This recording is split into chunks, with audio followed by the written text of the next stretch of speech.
Hola, bienvenidos una semana más a Descubriendo Libros con José Cruz. Yo soy José Cruz y esta semana, como os prometí, os traigo un especial de Joseph Roth. El conocido escritor austriaco es conocido no solo por su gran obra literaria, sino también por ser, como sabéis, íntimo amigo de Stefan Zweig.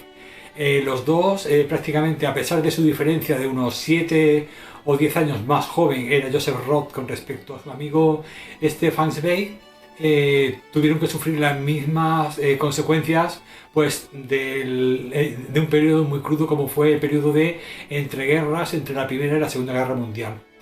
En este caso os voy a traer en el quinto puesto un relato, bueno, todo lo que os voy a traer antes de empezar son 4 estrellas, es decir, son todo muy recomendados y por lo tanto, pues bueno, no puedo decir que haya uno que me haya gustado mucho más que el otro. Quizá pues, os lo voy a ordenar por pequeñas diferencias, pequeños detallitos que bueno, que tampoco tienen gran importancia. Creo que todo lo que os voy a traer en este especial merece muchísimo la pena leerlo. No solo si sois amantes de Stefan Zweig, porque vais a encontrar en Joseph Roth muchos del contexto literario e histórico que compartía con su amigo, sino además para todos aquellos que seáis amantes de la historia. Porque a diferencia de Stefan Zweig, que solía profundizar más en la psicología de los personajes, en el caso de Joseph Roth lo bueno que tiene es que profundiza más en su época social, política e histórica. Por lo tanto, pues bueno, creo que si pudiéramos unir a los dos escritores, cada uno desde una óptica, Joseph Roth sería el que nos haría una descripción del plano general, social e histórico de la época, y luego vendría Stefan Zweig para desarrollar más los efectos que esos años turbulentos afectaron sobre la población. Es decir, cómo introspectivamente lo sufrían, cómo revelaban en su día a día, pues bueno, todos esos embates históricos que los afectaban. Por lo tanto, creo que son dos escritores que se complementan a la perfección para poder hacernos una radiografía verdaderamente interesante de esa época. Y bueno, como os decía, en quinto puesto os traigo un relato de 62 páginas que se llama El busto del emperador. Os dejaré por aquí la portadita porque me lo leí en digital. El busto del emperador, como os digo, es un relato que nos habla del busto de José Francisco, del emperador, que era el emperador del Imperio Austrohúngaro, que sabéis que fue el que desapareció cuando acabó la Primera Guerra Mundial. Desde la finalización de la Primera Guerra Mundial en 1918 hasta 1934, que es cuando se publicó este relato, para entonces Joseph Roth estaba muy desencantado con todos los acontecimientos que habían ocurrido después de la Primera Guerra Mundial. Se dio cuenta cómo, en nombre de los nacionalismos, se habían perdido muchos de los valores humanos y sobre todo cosmopolitas que mezclaban razas, mezclaban nacionalidades y mezclaban confesiones religiosas muy diversas y que compartían como hermanos la gente en un imperio austrohúngaro que era muy extenso y en el que no había habido problemas de ese tipo. Y fue luego a raíz de empezar con la Primera Guerra Mundial cuando esos nacionalismos, esas fronteras, esa separación por religiones, por etnias, por ideologías, etcétera, resquebrajaron totalmente el antiguo imperio que él ahora en este pequeño relato echa de menos. Y lo hace de una forma utilizando el busto del emperador como un símbolo de nostalgia hacia aquella época que le echa de menos. No es que echara de menos al emperador austrohúngaro, lo que echaba de menos era todo lo que representaba un imperio que unificaba razas, unificaba idiomas, dialectos, religiones, etc. Por eso es por lo que este autor, Joseph Roth, igual que Stefan Zweig, estuvo siempre, desde un principio, desde joven, en contra de los nacionalismos. De cualquier tipo de nacionalismo que separa las razas, con fronteras, con religiones, con fechas históricas. A partir de aquí somos un país, a partir de allá somos otros, cuando bueno, en los imperios antiguos de antes de la Primera Guerra Mundial nunca habían ocurrido esas cosas. Y bueno, este relato, pese a lo corto que es, creo que es de una riqueza histórica y social y de contexto exquisita. y creo que la psicología de Joseph Roth, con esa nostalgia hacia el emperador y hacia lo que representaba el Imperio Austrohúngaro, creo que es una pequeña joya, una exquisitez que tenéis que leer. Así que, pues bueno, si no conocéis el autor, que no creo, pero si no lo conocéis, esta es un relato de 60 páginas que es la excusa perfecta para iniciarse con él, y ya me contaréis. Bueno, en cuarto puesto os traigo Jefe de Estación, Falmerayer. Otro relato, incluso más breve que el anterior, este consta de 57 páginas y este relato tiene un carácter histórico también muy interesante, pero aquí ya sí que encontramos a dos personajes principales muy diferentes, pero a la vez muy interesantes cada uno desde un aspecto. Ahora veréis. El jefe de estación Falmerayer, como su nombre indica, se encuentra en Austria, en un pueblecito de estos pequeñitos, y él está al cargo de un vaso de aguja, de un cambio de aguja, y tiene la obligación, o sea, entonces no había ordenadores que controlaran, entonces él tenía que saber el horario de los trenes y utilizaba el cambio de aguja, pues a según qué hora tenía que estar ahí puntual. Bueno, el caso es que una noche de madrugada el jefe,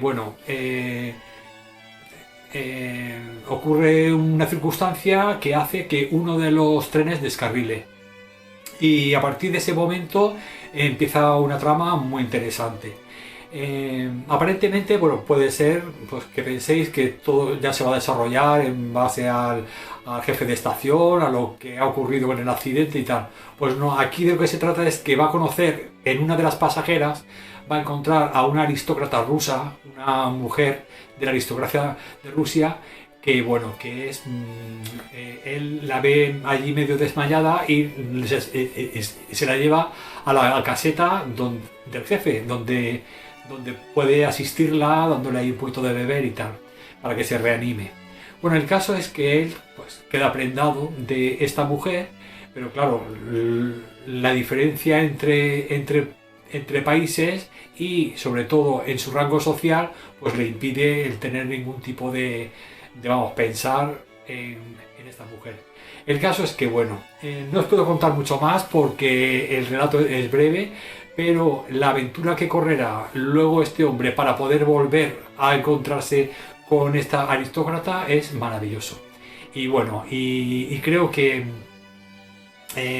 con la excusa de este amor entre ellos dos, vais a ver las convulsiones sociales que se estaban dando en Rusia, lo que estaba ocurriendo en Austria-Hungría, y bueno, y cómo estas dos personas están faltos de algo, tienen un vacío que solamente puede suplir el otro, tanto la aristócrata como él. Y ya sabréis por qué si queréis leer este relato. Así que pues bueno, en este, como veis, es algo más humano, sin dejar tampoco de estar inserto en un contexto histórico muy convulsivo, tanto en Rusia como en el Imperio Austrohúngaro. Así que, pues bueno, os recomiendo que lo leáis también. Bueno, en tercer lugar, ahora os traigo una cosa diferente de Joseph Roth, y es un ensayo. Bueno, este ensayo se considera hoy en día una especie como de marco, de documento básico para entender lo que fueron los judíos en la época antes de la Primera Guerra Mundial, y sobre todo también de antes de la Segunda y de la Primera Guerra Mundial sobre todo. Y bueno, este pequeño ensayo, que consta de 128 páginas, publicado en 1927, que es este de aquí, se llama Judíos Errantes. Judíos Errantes, Joseph Roth, que sabéis que provenía de familia judía como Stefan Zweig, pues quiso indagar en los cimientos, en el pasado de sus orígenes, y el por qué los judíos tenían que vivir migrando alrededor del mundo. Sobre todo en donde más de donde más nos empieza a hablar sobre todo Joseph Roth, fue de los judíos de los países del este. En los países del este de Europa habían poblaciones muy grandes de judíos. Estos judíos entonces vivían bastante en paz. Antes de la Primera Guerra Mundial vivían en sus aldeas, intentaban sobrevivir, pues si eran agricultores, como si eran ganaderos o eran artesanos. Y bueno, en principio ahí vamos, estaban bien integrados con todos los países, con todas las demás confesiones religiosas, etcétera. Luego, cuando llegó la Primera Guerra Mundial, que sabéis que empezó una exacerbación de los nacionalismos, ahí empezaron a diseñarse una serie de fronteras que ya no determinaban los colectivos humanos, es decir, les daba igual quién vivía en esas tierras, si tenían mayoría de kurdos o mayoría de judíos o mayoría de lo que sea. Ellos simplemente hacían la raya y decían, pues ahora a partir de ahora Austria es esto, o ahora esto es Eslovenia, o esto es Chequia, o esto es tal. Y entonces esas fronteras muchas veces rompían con pues, comunidades que llevaban allí viviendo muchísimo tiempo. Y ya no solo eso, sino que luego, pues bueno, empezaron a ver ahí casos de racismo en el que ellos no tenían que estar ahí, tenían que estar detrás de la frontera, esto y lo otro. Empezaron las persecuciones. Y el pueblo judío, que siempre ha sido errante, por eso se llama judíos errantes, pues claro, nunca han tenido una tierra, puesto que como provenían de la religión hebrea, supuestamente es en la actual Jerusalén, esa tierra era en la que los judíos tenían como suya. Pero claro, ahí vivía ahora el pueblo árabe, el pueblo palestino, que por eso es por lo que todavía eso está coleteando desde hace un montón de tiempo, ese conflicto. Pero vamos, para no irme tan adelante, este libro nos habla sobre todo de antes de la Primera Guerra Mundial hasta casi, pues se publica en 1927 hasta esa época, ¿no? Antes del ascenso de los nazis a Alemania, ¿no? Entonces, pues los judíos, cada vez que había un podromo, que los podromos eran echar a los judíos de una tierra, pues los judíos tenían que irse o bien con otras familias a otros países, se tenían que ir a otras grandes ciudades como París, Londres, o luego más tarde se fueron en masa cuando la Segunda Guerra Mundial, sobre todo a principios de la Segunda Guerra Mundial en 1939, incluso antes, cuando empezaron en el 37 y 38 los nazis a hacer los podromos en Berlín, pues tuvieron que irse a Nueva York, a Estados Unidos. Bueno, pues no podían hacerlo todos. Estaban los que estaban mejor económicamente, que se podían ir lejos, y luego estaban la gente más humilde, tenía que irse al país de al lado. Entonces, pues bueno, nos habla de una forma muy, muy interesante cómo todas las migraciones, según en qué época, primero por los nacionalismos de la Primera Guerra Mundial, luego por la persecución nazi, cómo tuvieron que estar huyendo a lo largo de Europa y luego hacia Estados Unidos durante toda esa primera mitad del siglo XX. Pero es que luego tiene otra parte muy interesante. Parece ser que los judíos del este en su mayoría eran socialistas. Es decir, ellos eran de confesión religiosa, pero por herencia familiar. Pero luego estaban los judíos, que igual que los cristianos, que están los que son cristianos y lo ejercen, van todos los domingos a misa, y luego están los que dicen que son cristianos y no ejercen. Pues hay muchísimos judíos de estos que no ejercían. Entonces, pues bueno, todos tenían esa religión como confesión de esa etnia, pero sin embargo no lo ejercían. Y al contrario, abrazaban ideologías como el socialismo, por ejemplo, que en esa época era muy, muy importante en toda la parte eslava de Rusia, de Serbia, de los Balcanes, etcétera, y entonces pues había muchísimos judíos socialistas.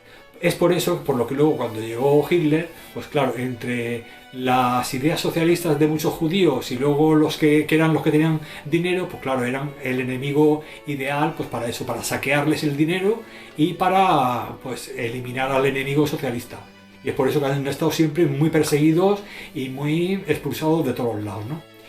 En la actualidad es diferente, pero no voy a entrar en eso. Sí que os voy a recomendar esta novela, como si ya os digo, como si fuera una historia maravillosa, y sobre todo de qué diferencias tan enormes existían entre los judíos de Nueva York, con los judíos de Armenia, con los judíos de París, con los judíos de Jerusalén. Es decir, nos hace una radiografía Joseph Roth exquisita. Y creo que bueno, que esto es como si dijéramos la Biblia del pueblo judío, del origen del pueblo judío desde un principio, escrito con la maravillosa pluma de Joseph Roth. Bueno, en segundo puesto os traigo El alumno aventajado de Joseph Roth. Esto es una recopilación de 3 relatos de Joseph Roth, publicados por Nórdica Ediciones, Nórdica Libros, y bueno, este libro es también una belleza de libro. A pesar de que el primer relato es El alumno aventajado, para mí es el relato que menos me ha gustado. Los que más me han gustado han sido el segundo, Bárbara, y sobre todo el tercero, que es la leyenda de... A ver... La leyenda del santo bebedor. Bueno, el alumno aventajado y Bárbara era de lo primero que escribió, vamos, de los relatos más tempranos de Roth. Fue el alumno aventajado publicado en 1908 y Bárbara en 1909, un año después. Sin embargo, la leyenda del santo bebedor ya lo tenemos en el 1939, que en 1939 fue el año donde empezó la Segunda Guerra Mundial y el año en el que Joseph Roth se suicidó.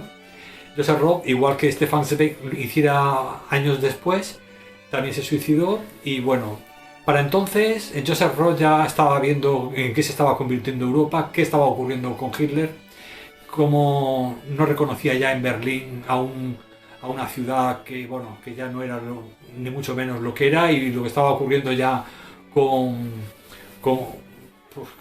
estaban ya entrando en Polonia, etcétera. Y entonces él, el último año, bebía mucho. De hecho, bebía tanto que Stefan Zweig ya pues intentaba pues, llevárselo por ahí a pasear, a llevárselo a sitios donde no hubieran bares, porque él, los últimos libros que escribió eran en bares, y entonces escribía embriagado por el alcohol. Y bueno, él siempre, Stefan Zweig, ebrio o no, siempre estuvo a su lado. De hecho, hay en este libro hace Friederike Zweig, que fue la esposa de Zweig, escribió sobre Joseph Roth un párrafo que me gustaría leeros porque es muy interesante. Dice: bajo la influencia del alcohol era un hombre alegre y optimista, capaz de culminar las tareas más brillantes y precisas. Y así llenaba una página tras otra con su hermosa y firme letra. Trabajaba casi siempre en las terrazas de los cafés y nunca se impacientaba cuando algunos de sus amigos, que eran muchos y de las más variadas naciones, razas y capas sociales, se dejaba caer por allí para interrumpirlo. Había vivido varios años en Berlín, pero cuando Hitler asumió el mando de la Cancillería alemana, Roth abandonó definitivamente la ciudad para entregarse a una vida de cafés parisinos que emulaba la de Berlín. Así presenta a Friederike Zweig a su amigo Joseph Roth. Y bueno, ya os digo que eran muy amigos, viajaron mucho por toda Europa, primero por placer, segundo para huir un poco pues, de las zonas donde se estaban haciendo los podromos. Bueno, luego ya Joseph Roth se quedó en París y ya Zweig se fue con su esposa a Brasil. Viajó por varios países de Latinoamérica hasta que al final en Brasil también se suicidaron la pareja.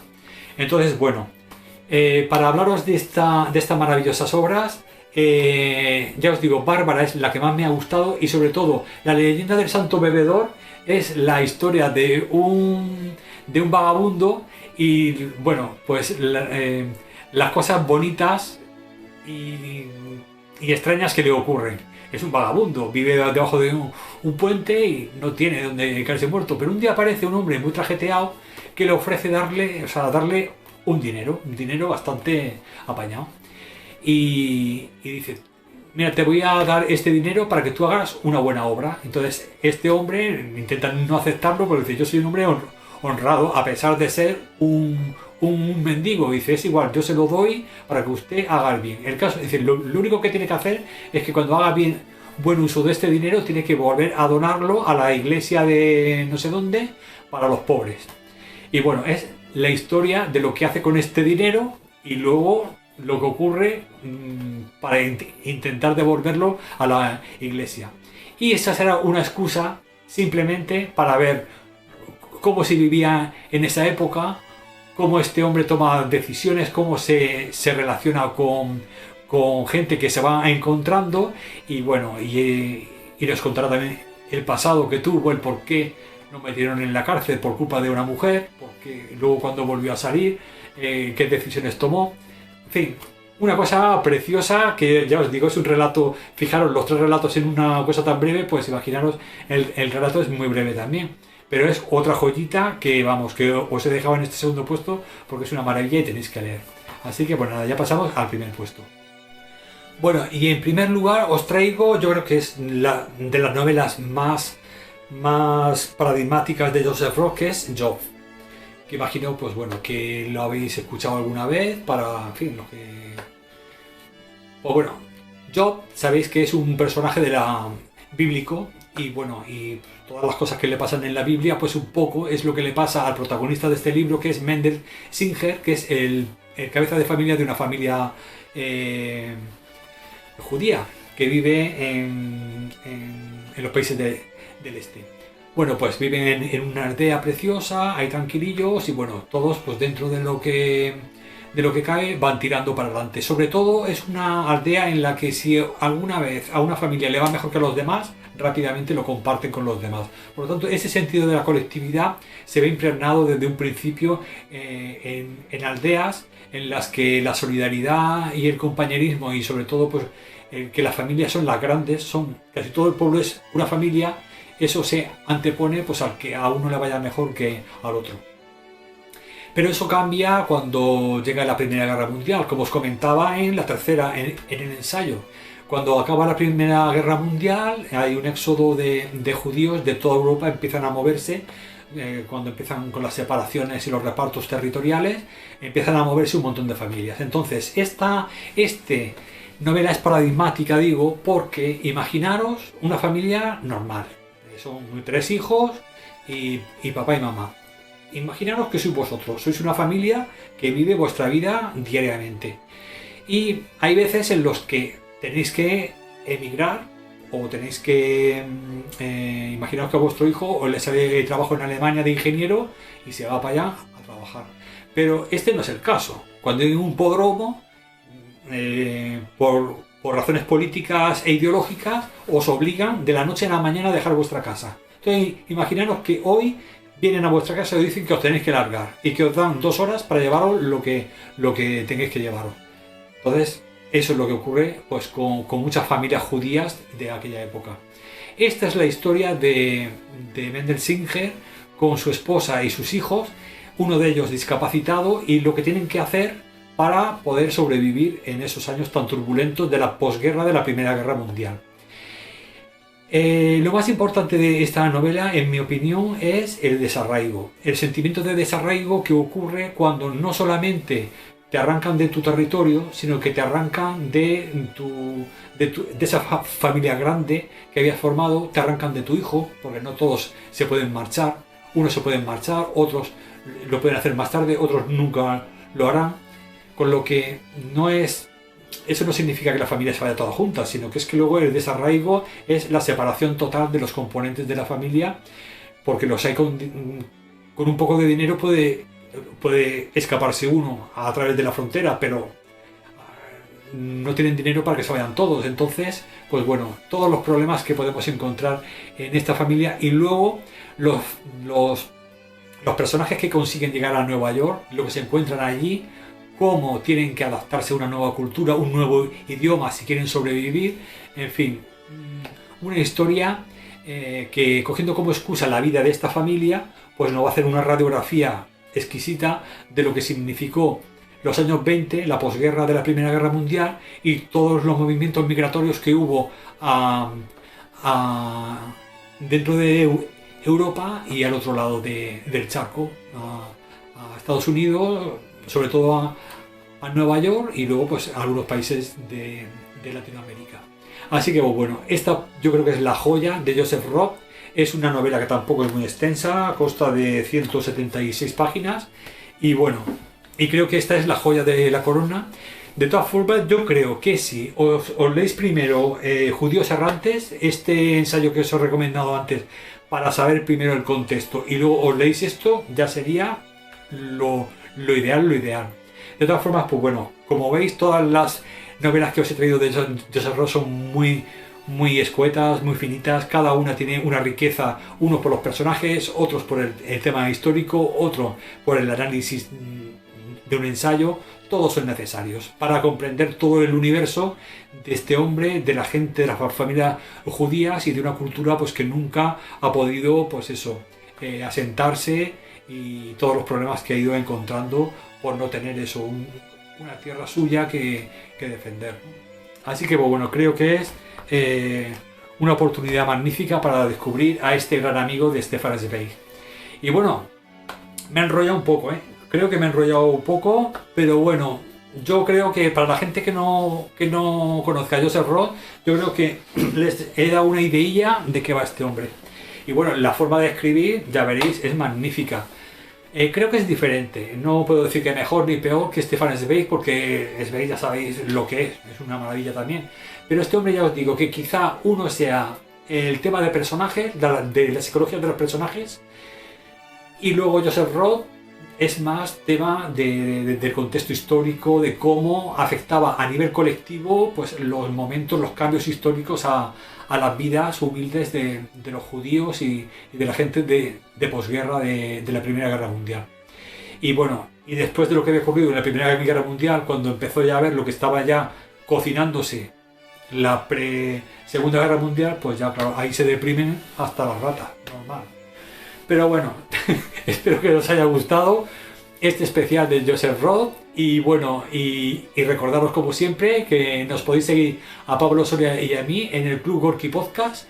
O si os gusta, si os queréis interesar por mis libros, este es mi tercer y último libro, El secreto de Edín, y el resto lo podéis ver en mi página web josecruz.online. Muchas gracias por estar ahí una semana más y nada, nos vemos la semana que viene. Gracias por estar ahí, lectores.